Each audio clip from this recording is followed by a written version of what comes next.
Amor, Deseo y Goce, aproximaciones clínicas a la neurosis obsesiva, como parte del proyecto final de Seminario de Investigación 2, impartido por el doctor Erwin López Ríos.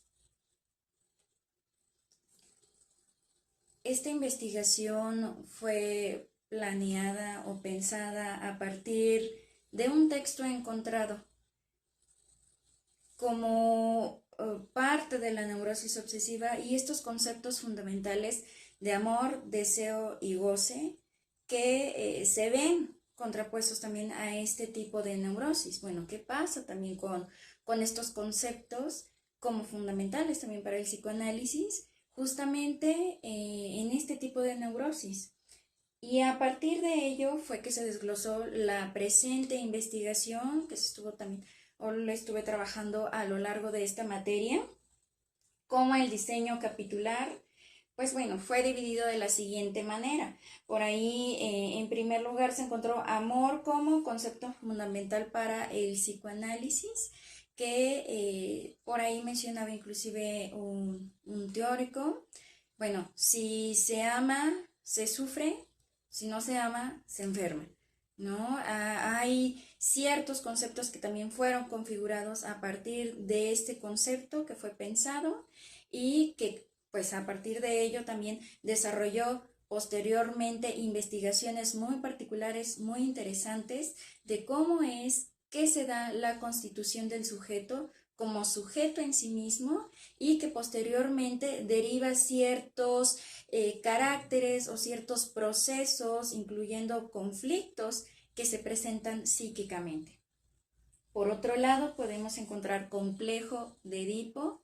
Es un complejo que se describe o está basado también a partir de la mitología, donde es la historia de Edipo Rey, que bueno, se sirvió de alguna manera para contraponer o explicar cómo es que también dentro de un periodo de infancia, pues se llega a ver inmerso el enamoramiento del infante con sus progenitores, ¿no? O quienes realizan pues esta función, digamos, de cuidados de tanta importancia en este periodo de edad. Bueno, pues a partir de ello se menciona que el primer amor tanto del niño como de la niña pues es la madre como objeto amoroso, ¿no? Tomándolo de este concepto. Y que en algún momento pues ocurren cierta escena o ciertos procesos que declina este complejo de Edipo hasta llegar a su sepultamiento. En su momento pues también se habla del niño varón que llega a tener temor a la castración y que por ello ocurre el declinamiento, ¿no? Y que por otro lado, para la niña ocurre de una forma diferente. Si bien para ambos es el primer objeto amoroso la madre, para la niña en algún momento tendrá que haber ese cambio de objeto amoroso, que se transforma en el cambio hacia el padre.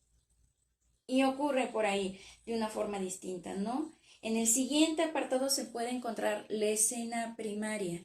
Esta escena hace referencia a aquella escena en la cual se presencia, ya sea de forma visual, auditiva o inclusive dentro de lo que ocurre de la fantasía del niño, de la escena de la relación sexual entre los padres, que en su mayoría puede tomarse como una agresión. Bueno, es que crea tanto conflicto en el infante de no saber qué es lo que ocurre precisamente en esa situación. Por ello se toma como una agresión. No, bueno, es que crea confusión, se están pegando, se están peleando, ¿qué es lo que ocurre? Que por otro lado, pues nos lleva también a la elección de neurosis, justamente retomando esta escena primaria. Ya bien lo comentaba, ¿no? Bueno, puede ser que inclusive no sea de una forma directa, puede ser solamente sonidos, puede ocurrir ciertas situaciones dentro de la fantasía del niño y que a partir de ello, bueno, esta escena ya sea que sea vivida de una forma activa, es decir, de una forma con mucho placer, o por otro lado, atendiendo directamente a la neurosis obsesiva, que es vivida de una forma pasiva, es decir, de alguna forma sin placer, ¿no? Y que esta escena va a tener atributos muy particulares con la elección de neurosis. Si bien la mayoría de las personas son neuróticos, no quiere decir que sea para todas las personas, ¿no? Pero que en este caso en particular, ya sea que digamos que esta vía atienda la neurosis histérica o bien que se vaya por la neurosis obsesiva. En su momento, específicamente, otro apartado atiende a neurosis obsesiva. Bueno, ¿qué es la neurosis obsesiva? La neurosis en sí, pues es el proceso con lo subjetivo, digamos, de alguna manera, lo dinámico, la forma en la cual esta estructuración se lleva a cabo dentro de lo psíquico, es decir, la manera en la cual irá operando. Específicamente para la neurosis obsesiva, pues bueno, estos sujetos o sujetos, refiriéndonos al género o al sexo femenino, pues también puede haber mujeres, ¿no? Porque hace algunos textos se mencionaba solamente, bueno, se hacía alusión solamente como a mujeres histéricas y a hombres obsesivos, y lo cierto es que no, puede haber hombres histéricos y mujeres obsesivas también, ¿no? Y que específicamente para neurosis obsesiva, pues bueno, hay ciertas características. Puede ser, por ejemplo, como que constantemente tenga a lo mejor esta necesidad de compulsión a mantener todas las cosas al tanto, ¿no? Todas las cosas en orden, es decir, que todas estas cosas se mantengan dentro de su control, porque de alguna manera esto no le permite encontrarse con su propia falta. De ahí a que se vuelva tan compulsivo y mantenga estas características de tratarlo como todo muy ordenado, para que también, o bueno, por ello también se dan como estos tintes como muy rígidos que le dan la característica de esta neurosis obsesiva, ¿no? Por ahí el siguiente apartado, deseo y goce, también hace alusión, bueno, ¿qué ocurre también con el deseo, no? A veces se puede pensar que deseo y goce son sinónimos, cuando en realidad, bueno, es que también es diferente, ¿no? Por ahí atendiendo el deseo específicamente para el neurótico obsesivo mantiene una cierta característica, y es que no se puede encontrar con su propio deseo. Es decir, que en algún momento su propio deseo lo interpreta o lo pone en vías de desecho. Y el deseo del otro lo interpreta como órdenes, ¿no? Por ahí está esta frase, tus deseos son órdenes. Y se ve reflejado también en su día a día. Bueno, es que a él le cuesta, por ejemplo, verse inmerso en su propio deseo, ¿no? Parece ser que mientras para la neurosis obsesiva existen ciertos caminos, ciertas vías, pues aquí se maneja de una forma distinta, opera de una forma diferente. A lo mejor dentro del deseo parece que esa brecha precisamente no existe, ¿no? Atiende con ciertos tintes mortíferos, es decir, que se pregunta o se cuestiona este neurótico obsesivo acerca de la muerte constantemente. De ahí a que se tengan estas ciertas características, ¿no? Que se presente dificultad para encontrar inclusive su propio deseo, que existe una relación particular con el goce hacia sí mismo, y pues existe esta apuesta de la ley, de los límites, del control, de siempre elegirlo todo. Por ejemplo, cuando se presenten también dentro de consulta, pues a veces decir inclusive, ¿no? O escuchar esto tan comúnmente, es que yo pensé que podía con esto, pero me di cuenta que no. Es decir, ciertas características que le llevan siempre a querer atender todo por su cuenta, porque esto permite y preserva que mantenga el control. Por otra parte, lo de duda y confusión en el deseo del obsesivo. Bueno, es que resulta que como hay cierta característica, es decir, el obsesivo siempre está en constante manejo entre el amor y el odio, ¿no? Esta incertidumbre de amor y odio le lleva también a confundir inclusive su propio deseo, es decir, posterga el encuentro para visualizar su propio cuerpo dentro de la situación. De ahí a que se presente esta confusión. Bueno, si se es tan rígido, le costará también en algunos términos y de alguna manera encontrarse dentro de las vías del deseo, ¿no? Esta confusión, inclusive lo que se mencionaba de que su deseo es tratado como un desecho. Continuando con la explicación de diseño metodológico, bueno, la manera en la cual se llevó a cabo también esta investigación fue de forma documental. Por ahí fue basada también en la teoría psicoanalítica para darle explicación justamente, ya que es un término por ahí inicialmente médico, para dar explicación a algunos casos en los cuales pues no precisamente se encontraba una respuesta médica ante tales padecimientos, que se hacía referencia hacia los nervios o que tenían ciertas características que a lo mejor evocaban a que existía algo más, ¿no? De ahí a que se dé el término neurosis.